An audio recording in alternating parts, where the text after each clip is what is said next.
Le bourdonnement aigu des bougies et le grincement des portes massives ont réveillé le palais, lorsque les serviteurs, tremblants de peur, ont jeté un œil dans les appartements de la princesse Mary Stuart. Une odeur de pourriture, mêlée à une forte odeur d'opium et d'onguements à base de plantes, flottait autour de son corps.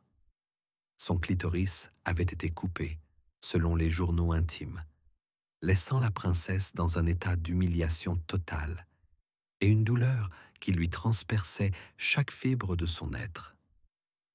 Les chroniques indiquent que chaque soir, les médecins prenaient son pouls, examinaient sa langue, vérifiaient son urine et notaient sa fièvre et sa transpiration, tandis que son corps perdait chaque jour un peu plus le contrôle de ses fonctions vitales.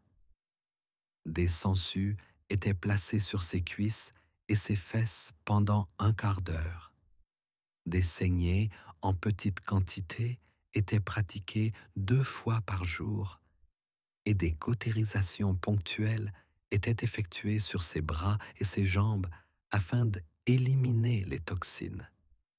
Les rumeurs d'intrigue à la cour parvenaient même à ses oreilles. La vieille noblesse tentait d'imposer les conditions du testament. Le nouvel entourage contrôlait l'accès à son lit, et les ambassadeurs étrangers d'Angleterre et d'Espagne notaient chacun de ses mouvements. Chaque murmure des serviteurs était perçu comme une conspiration. Quelqu'un modifiait les notes sur les repas, quelqu'un d'autre falsifiait les cachets. Des sangles sur le lit maintenaient son corps, des couches de feutre étaient trempées d'urine, les crevasses sur ses talons et les croûtes sur ses plaies témoignaient de la longueur de ses souffrances. Allongée, presque immobile, la princesse entendait des murmures au sujet de son clitoris coupé, au sujet du fait que son corps ne lui appartenait plus. La confession quotidienne était devenue un supplice. La peur du jugement divin se mêlait au désespoir et à l'amertume. Ses pensées oscillaient entre l'espoir d'obtenir la clémence et la terreur que les nouvelles lois du palais la privent de son dernier droit à exercer un quelconque pouvoir sur son propre destin.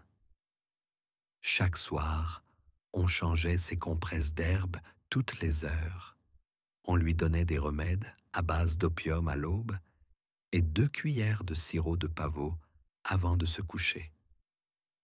Les rumeurs selon lesquelles son clitoris avait été coupé renforçaient la peur de son entourage. Personne n'osait s'approcher d'elle, craignant d'être contaminé par la puanteur et la malédiction qui, selon les croyances, émanait du corps de la princesse. Pendant ce temps, la politique suivait son cours. Les vieilles familles tentaient de s'emparer du pouvoir, les nouvelles cherchaient à se consolider, et la princesse Marie, même dans son état d'épuisement, observait et commandait parfois, notant qui la trahirait et qui lui resterait fidèle. Pour la première fois depuis plusieurs jours, elle parvint à donner un ordre faible pour que l'on vérifie les seaux sur les vins et remarqua en même temps comment son corps réagissait au froid et à la chaleur. Sa langue était sèche, son pouls rapide, son urine sombre. Les notes médicales consignaient chaque heure, chaque changement. Même le moindre mouvement des yeux était noté.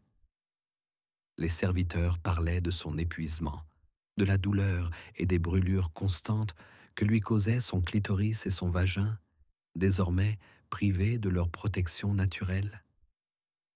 Son entourage commençait peu à peu à comprendre que plus son organisme se décomposait, plus la princesse conservait ses forces psychologiques.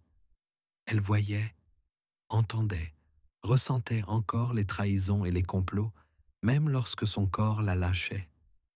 D'anciens documents mentionnent: elle a vu comment le nouveau conseil prévoit de falsifier sa volonté, mais sa voix est faible et son corps presque immobile.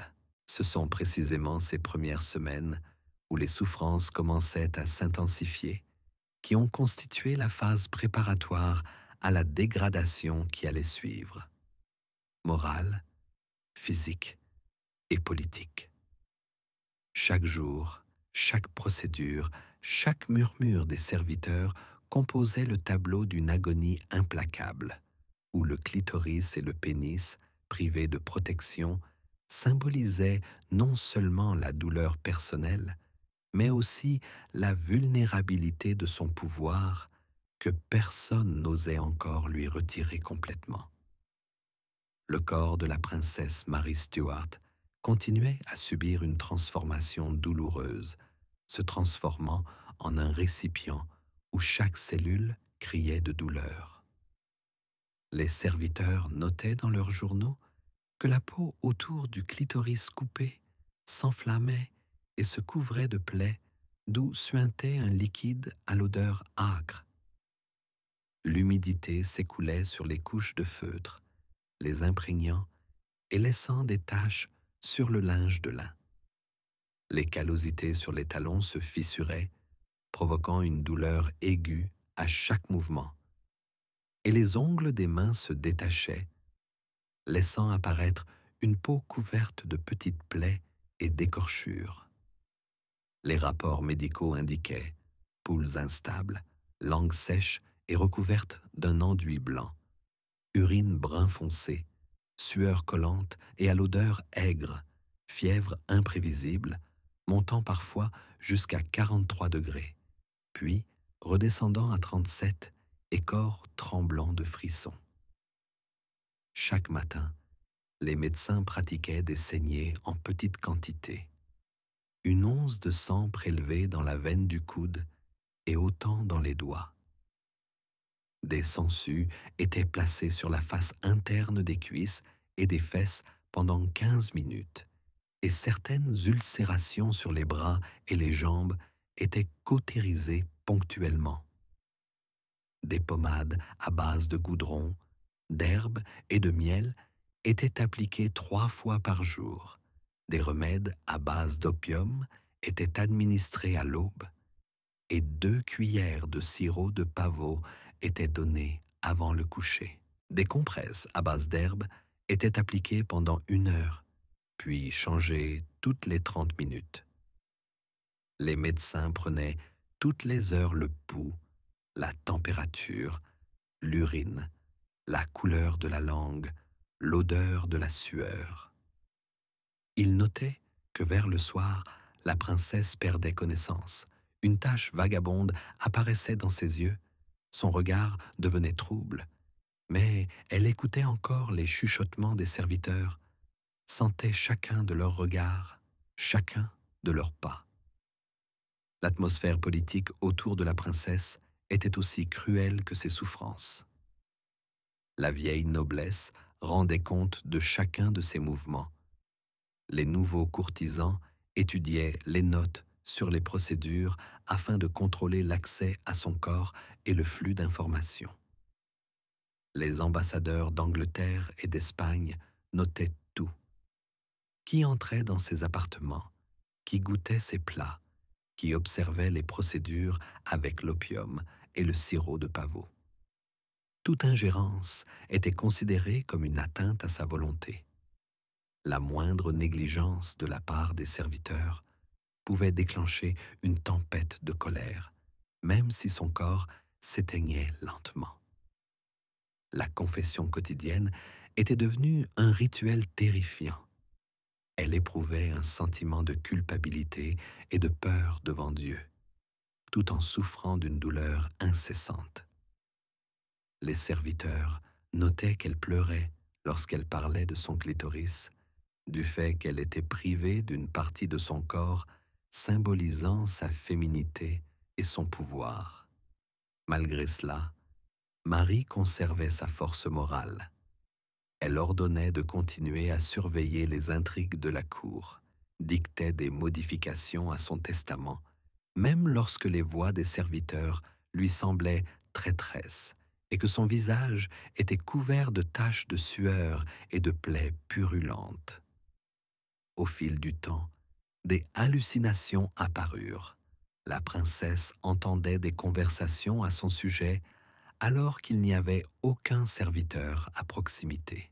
Elle voyait ses ennemis planifier de s'emparer du trône, de couper le sexe des courtisans ou de détruire tous ceux qui lui étaient fidèles. Les serviteurs avaient peur de s'approcher d'elle, sentant l'odeur de décomposition qui émanait de son corps. Mais ils continuaient à obéir à ses ordres, craignant sa colère, même lorsqu'elle perdait connaissance à cause de la douleur. Ses appartements devinrent le théâtre d'un rituel de souffrance permanent. Changement de linge toutes les heures, nettoyage des taches de sang et de pus, application de pommade, cautérisation des plaies et surveillance pour s'assurer que personne ne falsifie le sceau sur ses documents. Elle avait du mal à contrôler sa voix faible et ordonnait que sa nourriture soit vérifiée à plusieurs reprises pour s'assurer qu'elle était propre. Chaque murmure était comme une trahison, chaque pas comme une menace potentielle. La lutte politique pour le pouvoir à l'intérieur du palais s'intensifiait.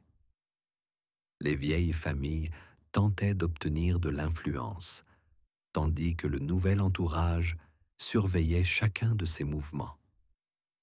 Les ambassadeurs d'Angleterre et d'Espagne transmettaient des informations sur l'état de la princesse et les intrigues de la cour, notant: la reine, alitée, continue de donner des ordres, mais son corps est mutilé. Son clitoris a été coupé. Elle ne tient son pouvoir que par la peur. Ses journaux intimes, rédigés par ses serviteurs et ses secrétaires, consignaient chaque étape de sa déchéance. Le corps de la reine est couvert de plaies. Elle a de la fièvre, la langue sèche, l'urine foncée, le pouls rapide. Malgré cela, elle donne des ordres, observe, soupçonne tout le monde. Chaque matin, elle recevait de l'opium, du sirop de pavot, des compresses à base de plantes, des saignées et des sangsues pour soulager ses souffrances, mais son corps continuait à se décomposer. À cette époque, Mary Stuart commença à remarquer que son influence diminuait, même si la peur qu'elle inspirait demeurait. Son entourage commença à falsifier sa volonté, à discuter des exécutions et des grâces, à contourner secrètement ses instructions. Même à ce moment-là, elle conservait sa conscience et son contrôle, observant qui la trahirait et qui lui resterait fidèle. Les hallucinations se mêlaient à la réalité. Elle voyait son propre clitoris, son pénis et son vagin déformés, les percevant comme des symboles de la perte et du contrôle de son corps et de son pouvoir. Les rumeurs sur son état parvinrent au peuple. Certains compatissaient, d'autres avaient peur, estimant que la princesse était maudite. Son corps, chaque plaie, chaque murmure des serviteurs faisait partie d'un jeu politique où la décadence morale renforçait la peur qu'elle inspirait. Elle continuait à participer aux décisions, observant les intrigues et les falsifications du testament. Le soir, son pouls ralentissait, sa température baissait, sa langue se couvrait d'un enduit blanc, ses yeux s'embuaient. Les médecins notaient pouls faible, fièvre en baisse, peau pâle, plaies enflammées, odeur forte, sueur collante. Son corps s'affaiblissait, mais son esprit gardait le contrôle. Les serviteurs, bien qu'effrayés, continuaient à obéir aux ordres. Chaque nouveau jour ne faisait qu'accentuer la décomposition et les intrigues, rendant le séjour de la princesse dans ses appartements insupportable pour tous. À ce moment-là, la princesse Mary Stuart était presque complètement plongée dans sa propre souffrance, mais son esprit restait vif et observateur. La peau de ses cuisses et de son ventre était couverte de nouvelles plaies purulentes qui suintaient un liquide jaune épais à l'odeur âcre de pourriture. Les serviteurs notaient dans leurs journaux que le sang et le pus imprégnaient le lit, que l'odeur s'échappait à travers les portes, obligeant les gardes à retenir leur souffle, et que les courtisans, en s'approchant, sentaient une odeur âcre qui les faisait se recroqueviller de peur. Le moindre mouvement provoquait une douleur aiguë. Les crevasses aux talons saignaient, la peau des mains se décollait, et les muqueuses des organes génitaux, en particulier dans la région du clitoris sectionné, s'enflammaient et saignaient souvent, provoquant des démangeaisons et des brûlures incessantes. Les serviteurs notaient chaque souffle, chaque spasme, chaque goutte de sueur qui coulait sur le corps de la princesse, laissant des traces collantes sur les draps de lin. Les procédures médicales occupaient désormais la majeure partie de la journée. Les saignées étaient répétées 2 fois par jour. Chaque once était contrôlée et enregistrée. Des sangsues étaient placées non seulement sur les fesses et la face interne des cuisses, mais aussi sur les mains et les chevilles. Chaque procédure durait 15 minutes, suivie d'une cautérisation des ulcères individuels. Des pommades à base de goudron, de miel et d'herbe étaient appliquées toutes les 4 heures. Des compresses à base de plantes étaient posées pendant 1 heure, puis changées toutes les 30 minutes. On lui donnait de l'opium en grains chaque matin à l'aube et 2 cuillères de sirop de pavot le soir. Chaque prise était consignée dans un dossier. Pouls, température, couleur de la langue, urine, odeur de la sueur, tout était noté, en notant les changements même toutes les demi-heures. La princesse perdait peu à peu la capacité de distinguer le jour de la nuit. Les hallucinations s'intensifiaient, elle entendait des chuchotements l'accusant de péché et d'intrigue, voyait ses ennemis l'entourer dans son lit pour lui ôter son pouvoir et son propre corps. Elle rêvait de retrouver ses forces, de se venger. Mais le sentiment de perte de contrôle et la douleur constante ne faisaient de ses pensées qu'un mirage. Parfois, elle voyait son propre clitoris, le pénis des courtisans et le vagin des servantes dans une perspective déformée, symbolisant le pouvoir qu'elle avait perdu et qu'elle tentait de conserver. Au même moment, la lutte politique s'intensifiait. Les vieilles familles surveillaient chacun de ses mouvements. Les nouveaux courtisans vérifiaient les registres des procédures et les modifications apportées à son testament. Les ambassadeurs d'Angleterre et d'Espagne notaient qui avait accès à ses appartements, qui avait goûté ses plats, qui avait participé aux procédures impliquant de l'opium et des compresses. Toute ingérence était considérée comme une menace. Ses ordres et ses observations étaient contrôlés même en dehors de ses appartements. Même la voix faible de la princesse inspirait la crainte. Les serviteurs avaient peur de s'approcher, mais n'osaient pas ignorer ses instructions, consignant tout dans leurs journaux. Les confessions quotidiennes devenaient de plus en plus intenses. La princesse se repentait de ses actes, craignait le jugement de Dieu, tout en ressentant la douleur de ses blessures et de son clitoris coupé. Elle implorait la miséricorde pour elle-même et ses sujets, discutait des exécutions et des grâces, analysait les intrigues et les trahisons. Sa voix tremblait, mais conservait son autorité. Elle continuait à dicter les modifications de son testament, à décider du sort des gens, même lorsque son corps lâchait et que sa vue se troublait. Les serviteurs notaient. La reine bouge à peine, sa peau est couverte de plaies, Son pouls est faible, sa respiration est saccadée. Mais sa voix continue de donner des ordres. Ses yeux suivent chaque mouvement, même lorsqu'elle perd connaissance. Chaque jour était un rituel de douleur et de contrôle. Changement de linge toutes les quelques heures, nettoyage des taches de sang et de pus, application de pommade, cautérisation des plaies, vérification de la nourriture et du vin. Les serviteurs devaient noter qui goûtait les plats afin d'éviter tout empoisonnement ou substitution. La décomposition du corps renforçait la peur et le respect. Même les courtisans les plus fidèles s'efforçaient de rester à distance, craignant de toucher une peau qui empestait la putréfaction.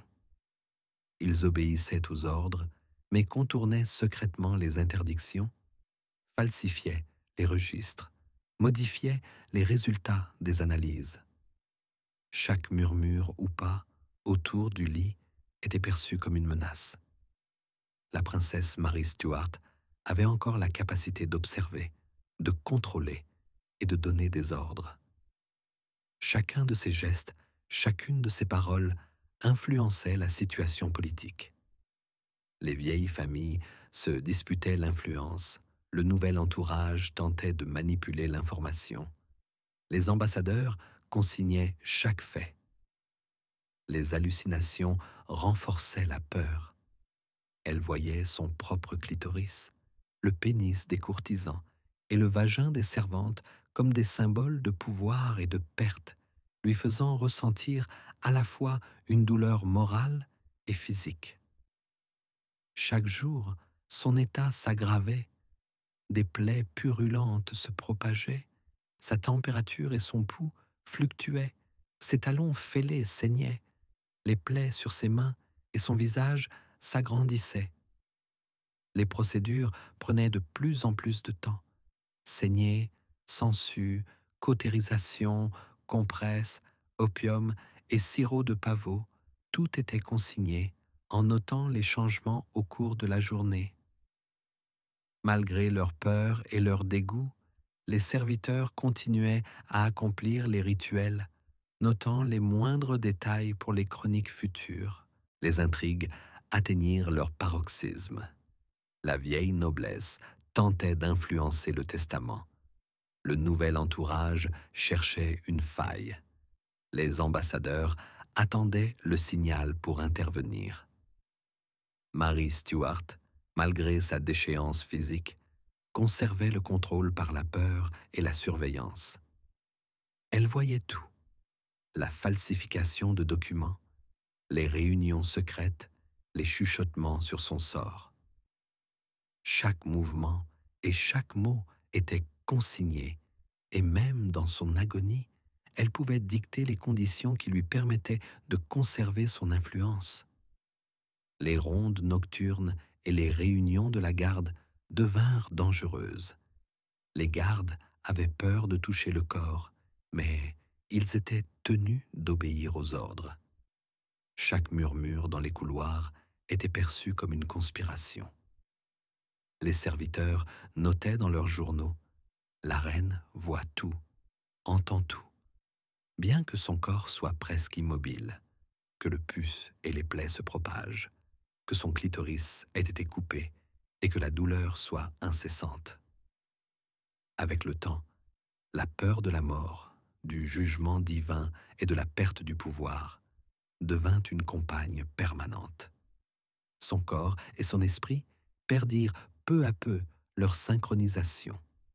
La douleur s'intensifia, la paranoïa et les hallucinations devinrent permanentes. Néanmoins, elle était encore capable de donner des ordres, de percevoir les intrigues et d'observer les changements dans son entourage. Chaque murmure, chaque regard était perçu comme une menace ou une trahison.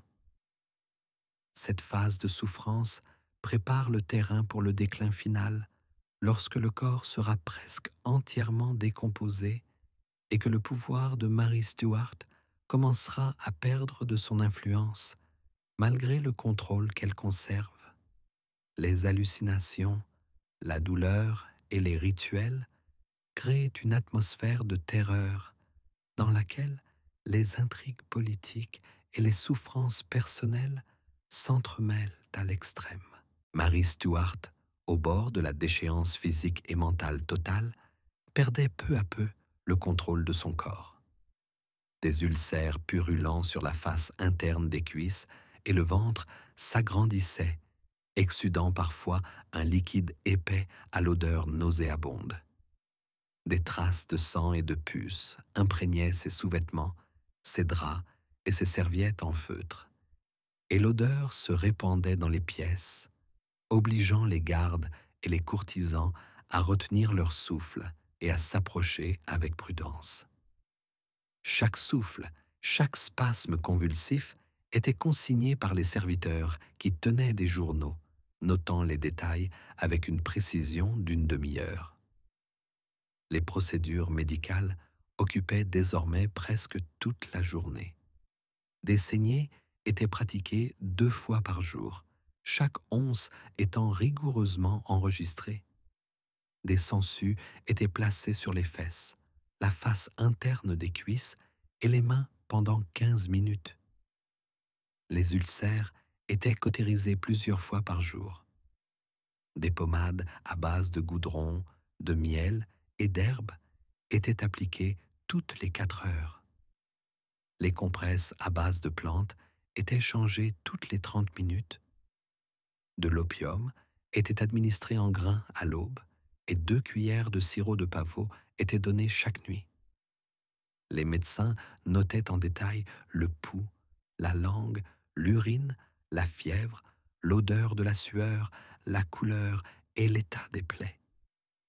Les hallucinations devenaient de plus en plus évidentes. Marie voyait les ombres des courtisans qui murmuraient de trahison et d'intrigue, imaginant que son clitoris, le pénis des courtisans et le vagin des servantes symbolisaient le pouvoir qu'elle avait perdu et qu'elle essayait de conserver. Elle se repentait devant Dieu, se confessait quotidiennement, implorait la miséricorde pour elle-même et ses sujets, discutait des exécutions et des grâces, tout en ressentant une douleur incessante. La lutte politique atteignit son paroxysme. La vieille noblesse tentait d'imposer les conditions du testament, tandis que le nouvel entourage surveillait le moindre geste, notant secrètement les procédures et les symptômes. Les ambassadeurs d'Angleterre et d'Espagne notaient soigneusement qui avait accès aux appartements, qui goûtait les plats, qui participait aux procédures à base d'opium et de compresses. Toute ingérence était considérée comme une menace, et la voix faible de Marie inspirait la crainte. Les serviteurs, craignant de toucher son corps, obéissaient aux ordres et consignaient tout dans leurs journaux. Les rondes nocturnes et les réunions de la garde devinrent dangereuses. Les gardes avaient peur de toucher le corps, mais ils étaient tenus de suivre les instructions. Chaque murmure ou chaque pas était perçu comme une conspiration. Maria voyait tout ce qui se passait autour d'elle, même si elle ne pouvait physiquement que bouger légèrement les doigts et prononcer quelques mots. Elle contrôlait les intrigues, observait les réunions secrètes et les chuchotements des courtisans, même lorsque son clitoris avait été coupé et que les plaies s'étendaient. Chaque jour, ses souffrances physiques s'intensifiaient, les crevasses de ses talons saignaient, les croûtes sur ses plaies se détachaient, les muqueuses de ses organes génitaux s'enflammaient, le sang se mélangeait aux puces. Les procédures prenaient de plus en plus de temps et les serviteurs notaient chaque détail. Les ordres de Marie continuaient d'influencer la politique, même si son entourage avait déjà commencé à falsifier secrètement son testament et ses dispositions. La peur de la mort du jugement divin et de la perte de contrôle, était devenu son compagnon permanent. Les hallucinations et la paranoïa ne lui laissaient aucun répit.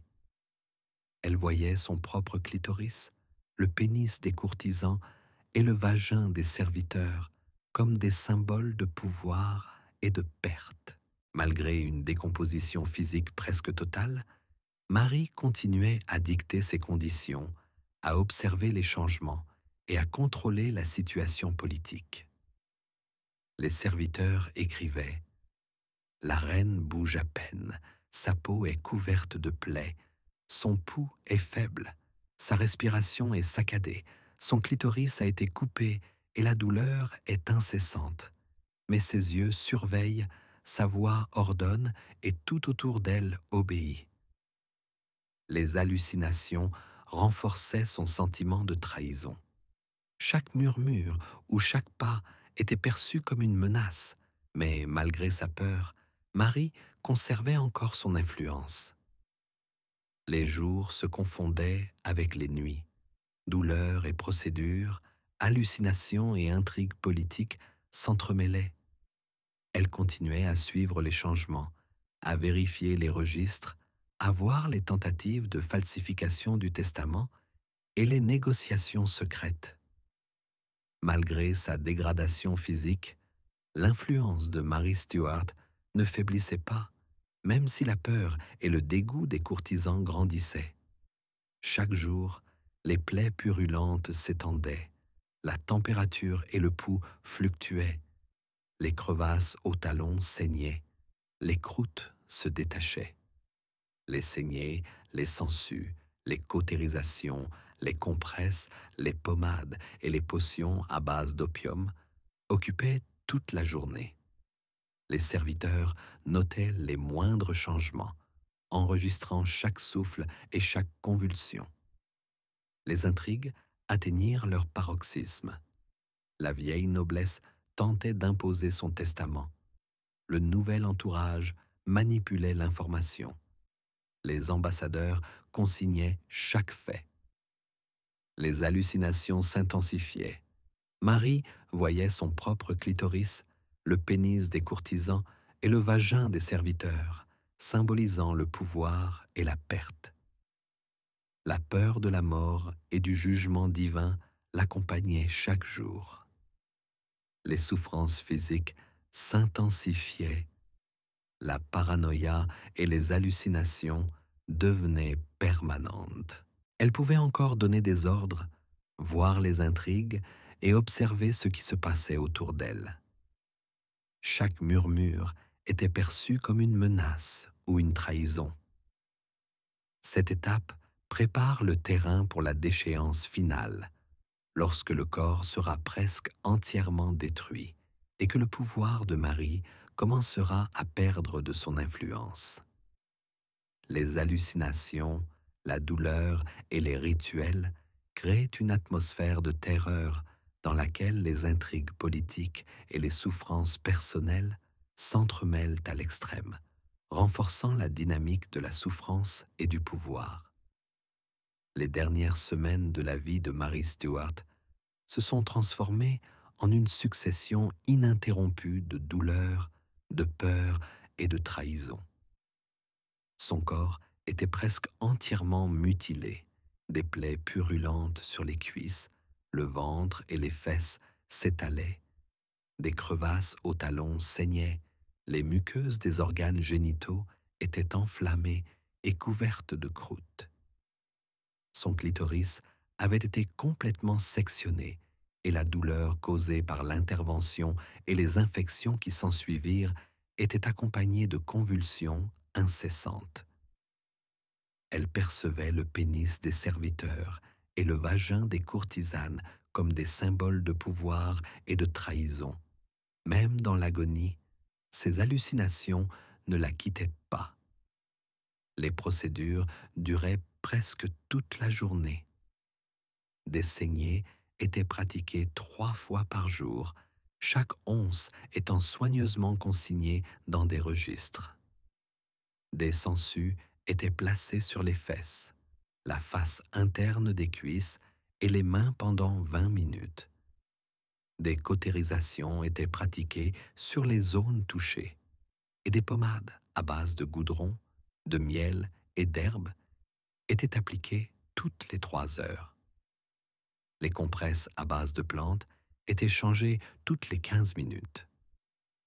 De l'opium était administré en grains à l'aube et 2 cuillères de sirop de pavot avant le coucher.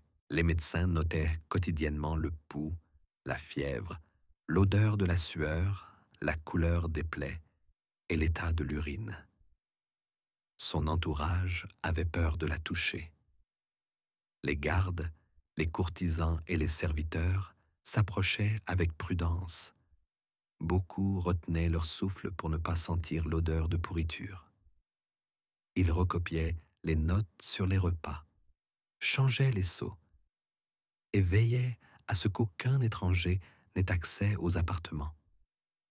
Des passages secrets étaient utilisés pour transmettre les ordres et contrôler les informations. Mais les réunions elles-mêmes étaient souvent accompagnées de chuchotements et de soupçons. La lutte politique avait atteint son paroxysme. L'ancienne noblesse tentait d'imposer les conditions du testament, tandis que le nouvel entourage réécrivait secrètement les documents afin de s'approprier le pouvoir. Les ambassadeurs d'Angleterre et d'Espagne consignaient chaque fait, vérifiaient la composition de la garde et l'identité des personnes autorisées à approcher la reine. La moindre erreur pouvait mener à la catastrophe.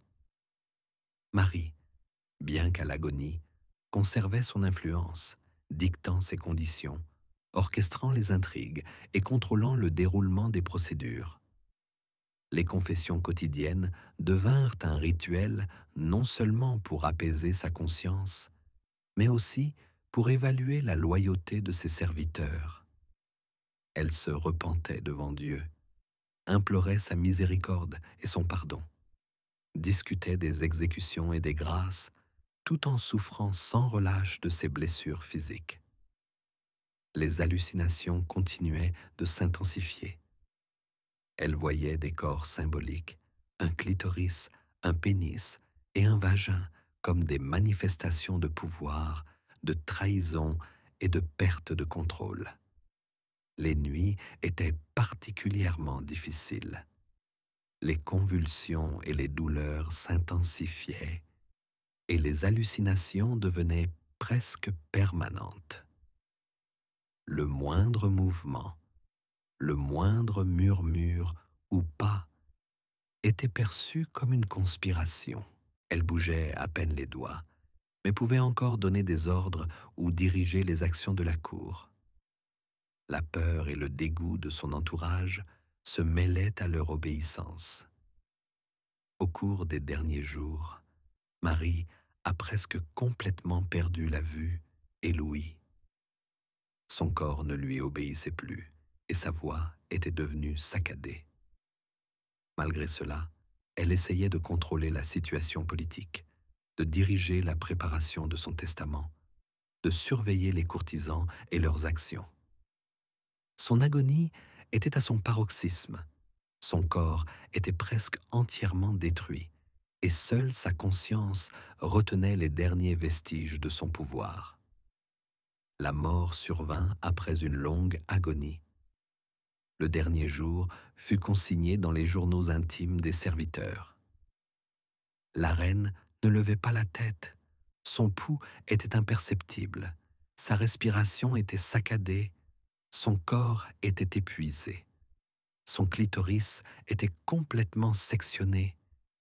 Elle hallucinait voir le pénis et le vagin des courtisans. Mais ses yeux continuaient de suivre leurs mouvements. Après sa mort, les courtisans ont consigné avec horreur tous les changements. Les draps étaient imprégnés de sang, les appartements empestaient la décomposition. Le corps était difficile à extraire pour être embaumé. Les conséquences pour le pouvoir et la société ont été immédiates. L'ancienne noblesse a tenté d'utiliser la mort de Marie pour renforcer son influence, tandis que le nouvel entourage cherchait à consolider sa position. Le testament fut falsifié, les intrigues s'intensifièrent. Le peuple, les prêtres et les ambassadeurs étrangers, voyant les signes d'une agonie cruelle, furent bouleversés. Beaucoup perdirent confiance dans la monarchie, les craintes religieuses s'intensifièrent et la lutte pour le trône entra dans une phase ouverte. Les rapports de la cour décrivaient: après la mort de la reine, les appartements empestent, les serviteurs ont peur d'entrer. Le testament a été modifié. L'ancienne noblesse et le nouvel entourage sont entrés en conflit. Les ambassadeurs étrangers observent avec inquiétude. Des traités médicaux ultérieurs ont noté: le corps présente une décomposition complète. Des ulcérations et des inflammations se sont propagées à tout le corps. Le clitoris et d'autres organes ont été mutilés, ce qui a intensifié la douleur. La mort de Mary Stuart a entraîné un bouleversement politique et social. Le pouvoir est passé à de nouveaux acteurs. Les anciennes familles ont perdu leur influence. Les États étrangers ont intensifié leur pression. Les craintes religieuses et politiques se mêlaient à l'horreur d'une agonie atroce. Ces souffrances, ces hallucinations et les procédures médicales cruelles dont elle fut victime firent l'objet de chroniques, de journaux intimes et de rapports d'archives, laissant le souvenir d'une mort douloureuse et la peur de l'injustice et de la trahison.